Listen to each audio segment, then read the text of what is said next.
राजीव रंजन, ये तो पूरी प्रक्रिया ही संदेहास्पद हो गई। जो कांग्रेस कह रही थी, विपक्ष कह रहा था, वही अब बीजेपी कहने लगी। देखिए, अब मैं सनसनी पैदा करने के पक्ष में तो नहीं हूं, लेकिन इतनी बात तय है, मतदाता सूची में अनियमितताएं हैं। एसआईआर का औचित्य इसी से साबित हो जाता है कि अनेक विधानसभा क्षेत्रों और लोकसभा क्षेत्रों में कहीं भारतीय जनता पार्टी ने आरोप लगाया और पहले कांग्रेस ने आरोप लगाया। लेकिन इतनी बात तय है कि जो भी अब तक आरोप लगे हैं वो मतदाता सूची में गड़बड़ियों को लेकर लगे हैं। तो फिर ऐसा क्या है दोनों के आरोपों में? ये तो एक ही बात हो गई। ये तो पोल खोल हो रही है। चुनाव आयोग काहे की निष्पक्षता पारदर्शिता दिखा रहा है? ये तो पक्षपाती हो रहा है सारा काम। दाल काली नहीं, दाल में काला नहीं, पूरी दाल काली है। अब आयोग पर बार-बार पिक्चर चालू करो बे। चैनल को सब्सक्राइब करो पहले। हाँ जल्दी करो, मुझे पता है कि आप लोग नहीं करते, वीडियो देखते हो लेकिन सब्सक्राइब नहीं करते। लाल कलर का बटन नहीं से दबाओ, जल्दी दबाओ, जल्दी दबाओ, फिर मैं शुरू करूँ। दबा दो जल्दी, दबा दिया, घंटी में दबा देना। देखिए, नहीं संदीप चौधरी जी, आयोग के कार्यप्रणाली पर बार बार सवाल खड़े करने का काम अभी रोक देना चाहिए। जब ऑनरेबल सुप्रीम कोर्ट की लगातार टिप्पणियां आ रही हैं, उन्होंने दूसरे दिन तक के सुनवाई के दौरान ऐसी कोई टिप्पणी नहीं की है जिससे आयोग धर्म संकट में दिखे। नहीं, सुप्रीम कोर्ट ने अच्छा किया। मैं भी कोई ऐसी मैं तो इस बात पर, बीजेपी भी तो अब वोट चोरी का ही आरोप लगाने लगी ना। कह रही है घुसपैठी है, वोट बैंक से वोट चोरी की, राहुल गांधी ने वोट चोरी की, प्रियंका, अभिषेक, अखिलेश, डिम्पल, स्टालिन। अरे सरकार आपकी, राज्य सरकार आपकी, डबल इंजन यूपी में, और चोरी कर ले गए अखिलेश और डिम्पल। नहीं, तो ये केवल उत्तर प्रदेश का मसला तो नहीं है ना। अगर स्टालिन का मसला है तो ये इंडिया ब्लॉक का मसला है। अगर वायनाड का मसला है तो ये इंडिया ब्लॉक का मतलब है। अच्छा। अगर ये बंगाल का मामला है तो ये टीएमसी और तो जैसे शपथ पत्र मांगे गए थे राहुल गांधी से जैसे शपथ पत्र मांगे गए थे, चुनाव आयोग मांगेगा ना अब शपथ पत्र बीजेपी के नेताओं से, अनुराग ठाकुर से, कि शपथ पत्र दो वरना आरोप वापस ले लो। ये चलो भाई देखो अब मैं क्या करता हूँ। उनके आरोप हैं। देखिए, आप अब मुझसे क्यों अपेक्षा रखते हैं कि आयोग क्या करेगा, ये मैं आपको बताऊं? ये तो आयोग को, ये सवाल तो आयोग से पूछना चाहिए आपको।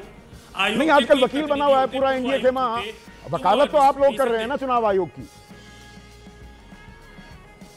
आप बुलाते हैं तब तो हम लोगों को बोलना पड़ता है। आप अगर बुलाना बंद कर देंगे, हम क्या ऐसी गुस्ताखी कैसे करूंगा मैं? हमारा ये कहना है, देखिए संदीप जी, सबसे बड़ा सवाल क्या है? मतदाता सूची में गड़बड़ियों की शिकायतें आम हैं। आज ड्राफ्ट प्रकाशन के बाद भी कई कमियां पाई गई हैं और आयोग ने बिल्कुल स्पष्ट कहा है कि दूसरे चरण में जब आपत्तियां आमंत्रित की गई हैं, हम इसकी जांच करेंगे। अखिलेश या डिम्पल की लोकसभा क्षेत्र का क्यों बता रहे हैं? बनारस का भी बता दें, लखनऊ का भी बता दें कि वहां पर संदेहास्पद वोटर कितने हैं।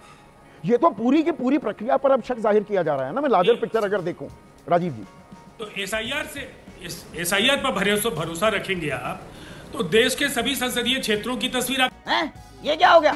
ये क्या सुन रहा हूं मैं? आपके सामने आ जाएगी। देश में जब बारी बारी से सभी राज्यों में एसआईआर होंगे, या बिहार के बाद पश्चिम बंगाल के साथ कुछ अन्य राज्यों में होंगे, या कैसे होंगे, ये तो आयोग स्पष्ट करेगा।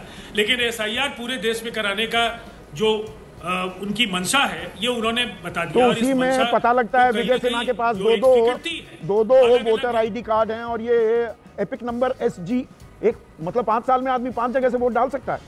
अब सवाल, अगर डुप्लीकेट मतदाताओं के संख्या की बात करेंगे तो आयोग ने तो संख्या जारी किए हैं, और ये पूरा का पूरा जो प्रकरण है, विजय सिन्हा का मामला हो, तेजस्वी यादव का मामला, नहीं, भिखू भाई दलसानिया, इन्होंने बाकायदा वो गए होंगे ना, BLO को आवेदन दिया होगा कि भाई अब मैं पटना का निवासी हो गया। तो ये सही काम हो रहा है या ये तो फर्जीवाड़ा? अरे बाप रे, ये तो धोती खोल रहा है सीधा सीधा। नहीं, मैं तो सीधी बात कह रहा हूँ, इसीलिए एसआईआर जरूरी है। अच्छा। और जो लोग चुनाव के इनका नाम कट गया है अब, देखिए कि भाई ऐसे नहीं कर सकते आप। आप 30 सेकंड दे दीजिए प्लीज। हाँ, मुझे अनइंटरप्टेड 30 सेकंड दे दीजिए। देखिए, सबसे पहली बात क्या है, बिहार के संदर्भ में मैं कहूँगा, लोकसभा चुनाव 2024 में हुए, हम लोगों ने इसी मतदाता सूची पर 40 में 30 सीटें जीती हैं। तो एक विनिंग कॉम्बिनेशन आप देखेंगे, जो भी खेल होते हैं, चाहे वो क्रिकेट हो, हॉकी हो, चाहे वो किसी भी तरह का जिसमें एक टीम खेल रही हो, उस कॉम्बिनेशन के बारे में कहा जाता है कि उसमें छेड़छाड़ क्यों करना है। अगर सरकार की मंशा बेईमानी करने की है और आयोग का इस्तेमाल, अगर तुम लोग नए हो तो सब्सक्राइब करो, वो जो लाल वाला बटन है उसके साथ स्कैम करो या फिर महफिल जमाओ, मुझे नहीं पता, बस क्लिक हो जाना चाहिए। अब मैं भी जा रहा हूं, मुझे पार्क में स्टंट्स मारने जाना है।